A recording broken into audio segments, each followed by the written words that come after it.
ओम शांति। आज 15 फरवरी 2023 की बाबा की साकार महावाक्य। प्यारे बाबा बोले, मीठे बच्चे, तुम्हारे लिए योग की भट्टी मोस्ट वैल्यूबल है, क्योंकि इस भट्टी से ही तुम्हारे विक्रम भस्म होते हैं। प्रश्न है, किन बच्चों की बुद्धि में बीज और झाड़ की नॉलेज स्पष्ट बैठ सकती है? उत्तर है, जो विचार सागर मंथन करते हैं। विचार सागर मंथन के लिए अमृत बेले का टाइम बहुत अच्छा है। अमृत बेले उठकर बुद्धि से एक बाबा को याद करो। तुम्हारा अजपा जाप चलता रहे। सूक्ष्म, स्थूल व सूक्ष्म में शिव बाबा कहने की दरकार नहीं, बुद्धि से याद करना है। ओम शांति। रूहानी बाप बैठकर रूहों को समझाते हैं, अर्थात बच्चों को समझाते हैं। बाप कहते हैं, मुझे भी जिस्म है तब तो बात कर सकता हूँ। तुम भी ऐसे समझो, मैं आत्मा हूँ, इस जिस्म द्वारा सुन रहा हूँ। यह नॉलेज अच्छी रीति धारण करनी है, जैसे बाप के पास धारण की हुई है। आत्मा की बुद्धि में धारणा होती है। तुम्हारी बुद्धि में ऐसी धारणा होनी चाहिए जैसे बाप की बुद्धि में है। बीज और झाड़ की समझानी तो बहुत सहज है। माली को नॉलेज रहता है ना कि फलाना बीज बोने से इतना बड़ा झाड़ निकलेगा। बस बाबा भी ऐसे ही समझाते हैं। यह बुद्धि में धारण करना है। जैसी मेरी बुद्धि में है वैसी तुम्हारी बुद्धि में रहना चाहिए। वो रहेगा तब जब विचार सागर मंथन करेंगे। विचार सागर मंथन करने का समय सवेरे का बहुत अच्छा है। उस समय धंधा आदि कोई नहीं रहता। भक्ति भी मनुष्य सवेरे करते हैं, यहाँ वहाँ जाते रहते हैं। वह बैठकर कोई नाम जपते रहते हैं, वह गीत गाते हैं, आवाज़ करते। कोई तो अंदर ही राम राम रटते हैं। यह भक्ति का अजपा जाप होता है। कोई माला भी फेरते रहते हैं। तुमको शिव शिव कहना नहीं है। जो लोग भक्ति में करते वह ज्ञान में नहीं होना चाहिए। बहुतों को आदत पड़ी हुई है, शिव शिव सिमरन करते होंगे। तुमको शिव शिव ना स्थूल में ना सूक्ष्म में जपना है। तुम बच्चे जानते हो कि हमारा बाप आया हुआ है, आएगा भी जरूर कोई शरीर में। उनका कोई अपना शरीर तो है नहीं, वे पुनर्जन्म रहित है।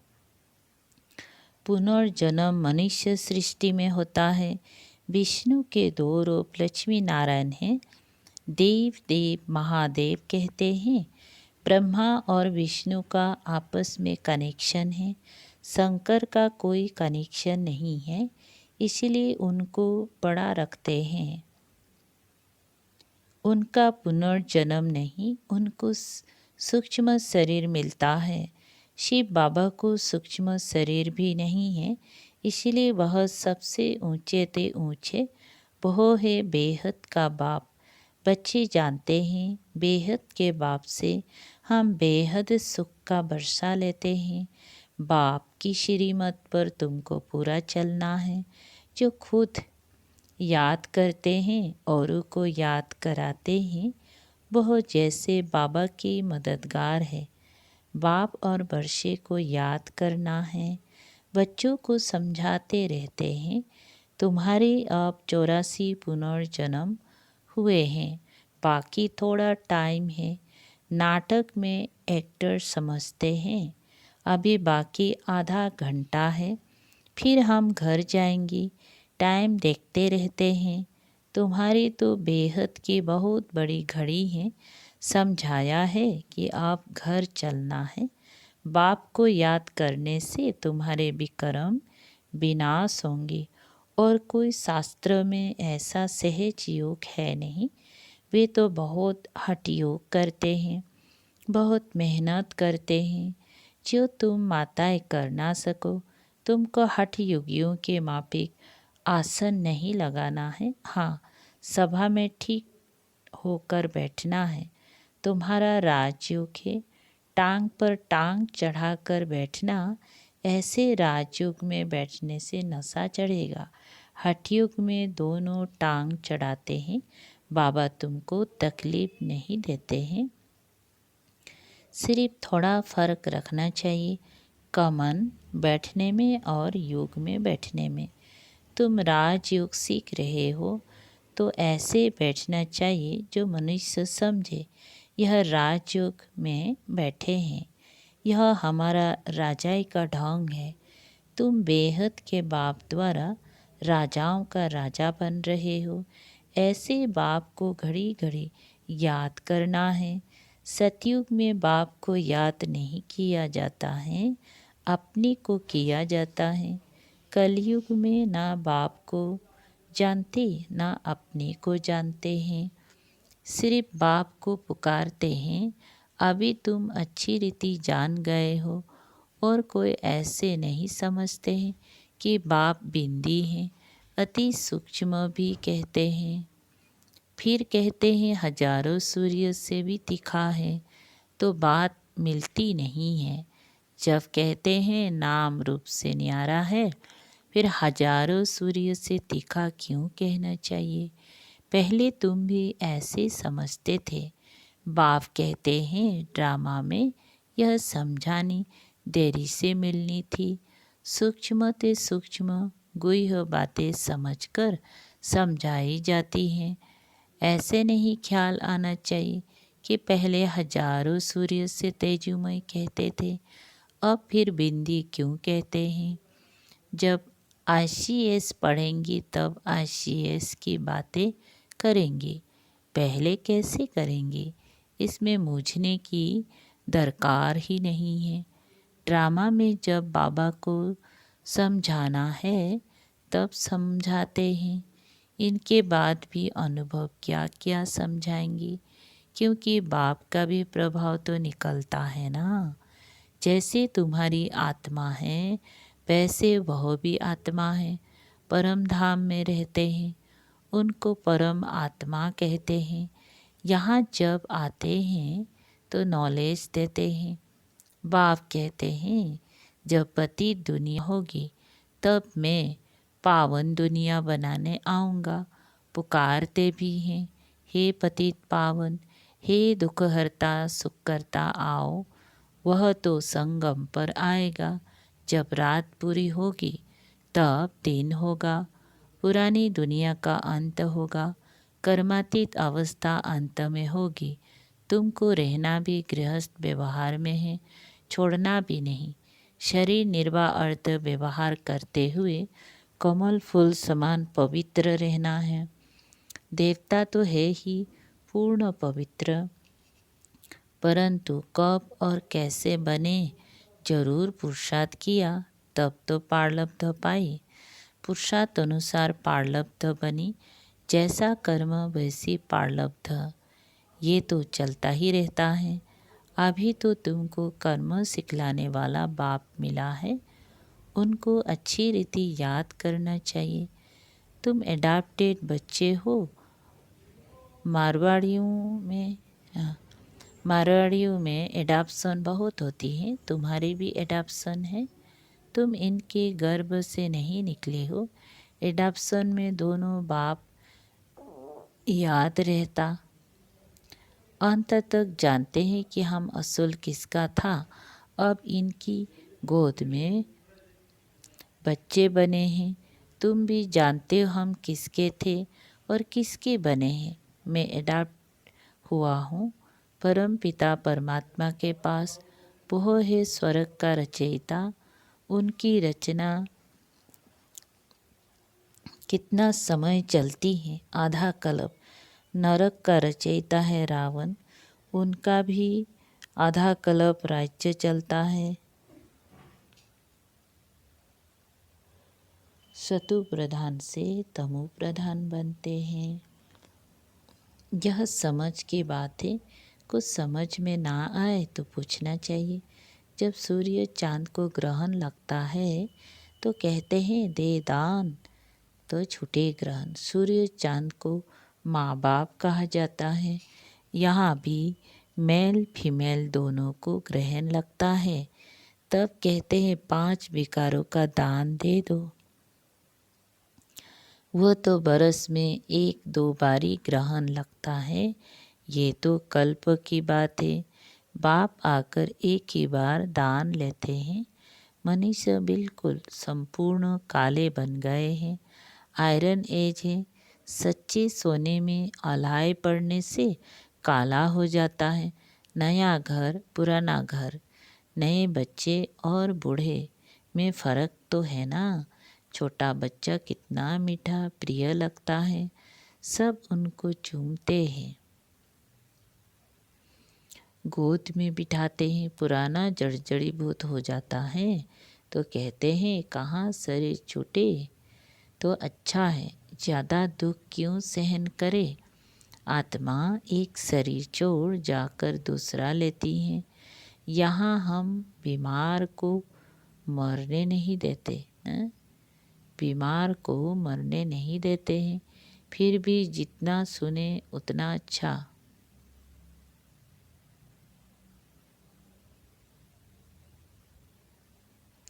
शिव बाबा और वर्षे को याद करते रहे। बीमारी में जब ज़्यादा पीड़ा होती है तो सब भूल जाता है। बाकी जिसका किस में भाव होता है वो सामने आ जाता है। तुम्हारा तो अंजाम तो वायदा है, मेरा तो एक शिव बाबा दूसरा ना कोई। फिर दूसरे किसी को याद क्यों करते हो। बाप कहते हैं मेरे बिगर किसकी स्मृति भी ना आए। गाया हुआ है अंतकाल जो स्त्री सिमरे।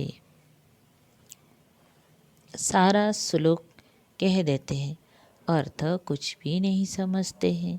सारी संगम की बात जो भक्ति में गाते हैं। इस समय सिर्फ तुमको बाप और वर्षे को याद करना है।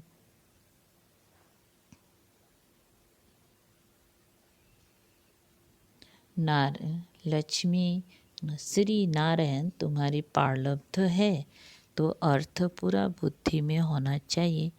बिगर अर्थ तो बहुत याद करते रहते हैं। पिछाड़ी में जिसके साथ जास्ती प्रीत होती हैं वही याद आते हैं। बड़ा खबरदार रहना चाहिए।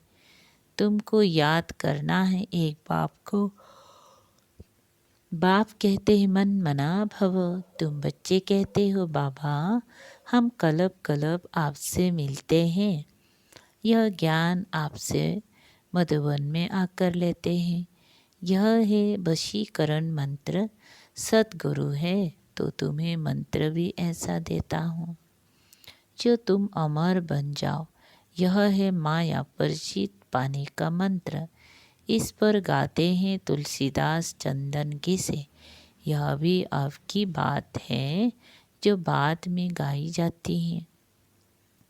तुम बच्चों को राज तिलक मिल रहा है। बाप और वर्षे को याद करने से, बाप और बादशाही को याद कर शरीर छोड़ेंगी तो राजाई तिलक मिल जाएगा। एक को तो नहीं मिलेगा। माला 108 की भी है। अब तो सिर्फ तुमको एक्यूरेट बाबा को याद करना है। बाबा के लिए कहते हैं तुम्हारी गत मत तुम ही जानो। सो बरोबर है सदगति दाता वो है वही जाने। आगे तो सिर्फ गाते थे अर्थ रहित। उसको कहा जाता है अनर्थ। प्राप्ति कुछ भी नहीं। मनुष्य दान पुण्य आदि करते करते उतरते ही आए हैं। प्राप्ति कुछ भी नहीं है। आसुरी मत पर सब अनर्थ हो गया है।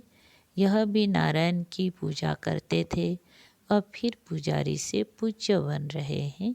प्रैक्टिकल में अब तुम बच्चे जानते हो शिव बाबा हमको पढ़ाते हैं, ये तो पक्का याद रखना है, नहीं तो विक्रम विनाश नहीं होंगी। यह योग की भट्टी मोस्ट वैल्यूबल है। मुक्ति भी मिलती है ना। कोई कहते हैं हमको मन की शांति चाहिए, परंतु पहले ये बताओ तुमको अशांत किसने किया? जरूर पहले शांति थी, अभी अशांत बनी हो, तब तो शांति मांगते हो। शांति तो सारी दुनिया में चाहिए। एक को शांति मिलने से कुछ हो ना सके, एक को शांति मिलने से सारी दुनिया में थोड़े ही शांति हो सकेंगी। अशांत किसने किया है? मुझ पड़े हैं। समझाया जाता है शांति धाम सुख धाम और ये है दुख धाम। सुख धाम में मनुष्य बहुत थोड़े थे, उस समय बाकी सब आत्माएं शांति धाम में थी। तुमको शांति वहाँ मिलेगी, यहाँ तो मिल ना सके। यहाँ तो है ही दुख धाम, दुख में अशांति होती है, ये तो बहुत सहज है किसी को भी समझाना। सुख शांति का वर्षा देने वाला एक ही बाप है। सतयुग में सुख शांति दोनों ही हैं। यहाँ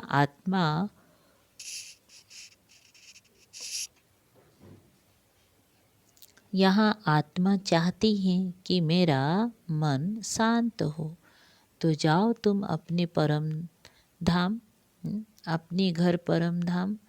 परंतु पतित फिर जा भी ना सके, इसीलिए बाप समझाते मुझे याद करो तो अंतमति सो गति हो जाएंगी। बाप और वर्षे को याद करो, परंतु माया ऐसी है जो पवित्र बनने नहीं देती है। अबलाओं पर देखो कितने अत्याचार होते हैं, 20 बिगड़ रह ना सके। बाबा के पास अनेक प्रकार के समाचार आते हैं। सबसे बड़ी हिंसा काम महाशत्रु की। बाप कहते हैं बच्चे बीस छोड़ो, काला मुंह नहीं करो, तो कहते हैं कोशिश करेंगी। यह जहर है, आदि मैदा अंत दुख देने वाला है, परंतु तकदीर में नहीं है तो सुनते ही नहीं है। आत्माओं को बाप बैठ समझाते हैं, आज से विकार में नहीं जाना, तो मुंह नीचे कर देते हैं। अरे का महाशत्रु है, यह अच्छा थोड़ी है, ये है ही विशेष वर्ग, सब पतित है। सतयुग में सभी संपूर्ण निर्विकारी हैं। अच्छा, मीठे मीठे शिकल दे बच्चों प्रति माता पिता बाप दादा का। अच्छा, माता पिता बाप दादा के कल्प अथवा 5000 बरस के बाद मिले हुए मीठे मीठे सिकल दे बच्चों को याद प्यार और गुड मॉर्निंग। रूहानी बाप के रूहानी बच्चों को नमस्ते। हम रूहानी बच्चों के रूहानी बाप दादा को याद प्यार गुड मॉर्निंग और नमस्ते नमस्ते। शुक्रिया बाबा। सार है एक, टाइम बहुत थोड़ा है, इसीलिए बाप का पूरा पूरा मददगार बनकर रहना है। बाप और वर्षे को याद करना है और दूसरों को भी कराना है, तो अंत समय में एक बाप की याद रहे। इसके लिए दिल की प्रीत एक बाप से रखनी है। बाप बिगर और कोई की स्मृति ना आए, इसके लिए खबरदार रहना है। वरदान, सोचना, कहना और करना, इन तीनों को समान बनाने वाले बाप समान संपन्न भव। विस्तार, बाप दादा अब सभी बच्चों को समान और संपन्न देखना चाहते हैं। संपन्न बनने के लिए सोचना, कहना और करना तीनों समान हो, इसके लिए सब तैयारी भी करते हो। संकल्प भी है, इच्छा भी यही है, लेकिन यह इच्छा पूरी तब होगी जब और सब इच्छाओं से इच्छा मात्र अविद्या बनेंगी और सब इच्छाओं से इच्छा मात्र अविद्या बनेंगे। छोटी छोटी अनेक प्रकार की इच्छाएं ही इस एक इच्छा को पूर्ण करने नहीं देती हैं। स्लोगन है, अव्यक्त व कर्मातीत स्थिति का अनुभव करना है तो कथनी, करनी और रहनी को समान बनाओ। अच्छा, ओम शांति। शुक्रिया बाबा।